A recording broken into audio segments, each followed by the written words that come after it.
everybody. It's Ann Kaplan from Mommy, your mama resource from conception to college. Wherever you are in your momming journey, we are here for you, and it's Thanksgiving. I'm so excited to be broadcasting for you guys on this amazing Thanksgiving day. I don't know how many of you are elbow deep in turkeys right now.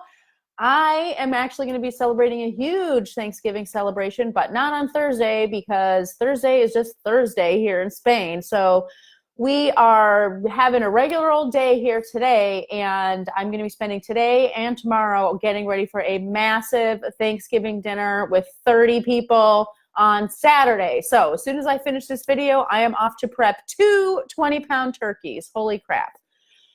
God help me.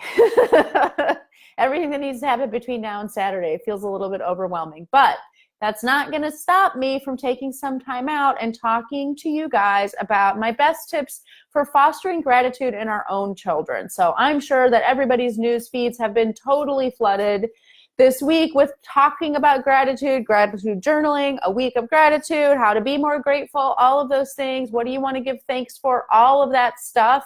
And it's all really, really awesome and well and good. But what I want to talk to you about today is more a mindset about how do we actually pass on those kinds of values to our children. So the first thing, I'm going to give you three major tips today. And the first one I want to give you is what I call separating manners from morality. The first tip with that kind of stuff is recognize that the way that your kids think about themselves, their place in the world, the attitude that they have, and the emotions that they have might not be reflected in their behavior. So separate their behavior from what their mindset is. And the reason why we do this is, first of all, things like saying please and thank you and having good manners and expressing gratitude, those are necessary and important behaviors that we teach our children. And we absolutely need to be setting that expectation for our children and enforcing that expectation with natural consequences 100%.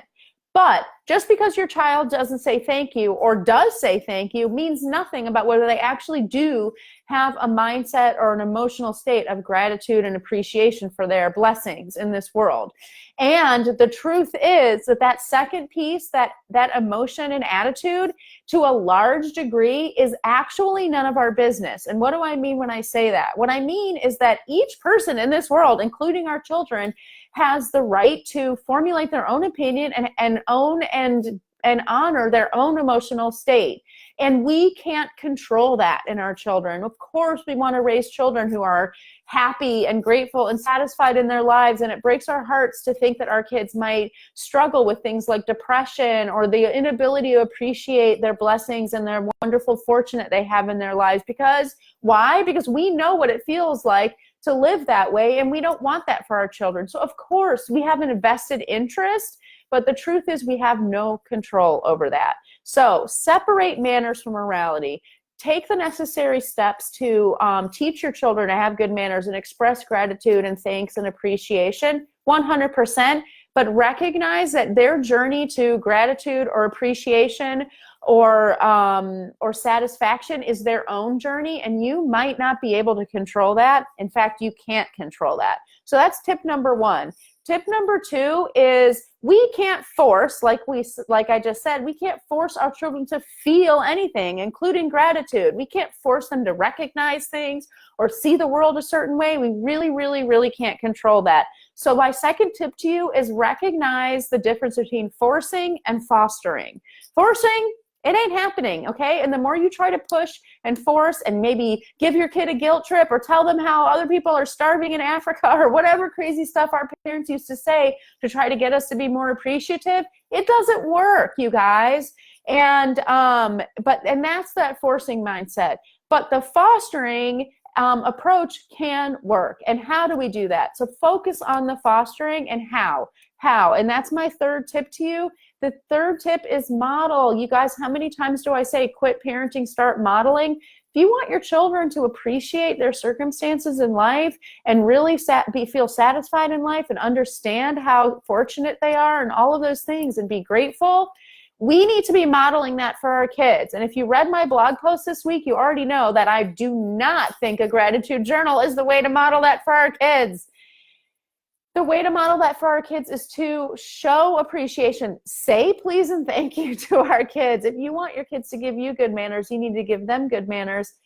And also recognize that you can make change in your life, and model that for your children, that you are making change in your life so that you can create a life that does give you satisfaction and that you love, and feel happy and satisfied and grateful and appreciative in the same very moment that you're striving for better.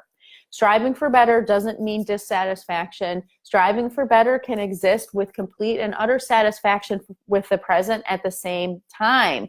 And that is the thing that we need to model for our kids. How do we model that for our kids? It's by doing the things that we would hope that they would do for themselves when they grow up, like taking good care of themselves, taking time to do things that bring them joy, making the changes in their lives that make it possible for them to have joy in their lives if their lives don't accommodate that right now. All of those things, ask yourself, are you doing that right now? Are you taking the strides and making the efforts that create the possibility for gratitude in your life? Because if you're not teaching that to your children, and no amount of finger wagging or lecturing or gratitude journaling is going to help. Because if your life isn't satisfying to you, and if you're not caring for yourself, and you're not creating the life that you actually can feel grateful and appreciative of, no amount of journaling is going to change that for you either. So I hope that's landing with you. I know it's a little bit maybe different than some of the videos and messages you've been getting in your newsfeed this week, but I'm trying to keep it real with you guys. And let's face it, it's hard to be grateful for a life that's not satisfying. And if your life isn't satisfying, don't shame yourself or should yourself into journaling about it and staying stuck. It'd be more worth it for you to journal about how to make change and create a life that brings you so much joy you can't help but be grateful for it every single second of this miraculous life that you're living.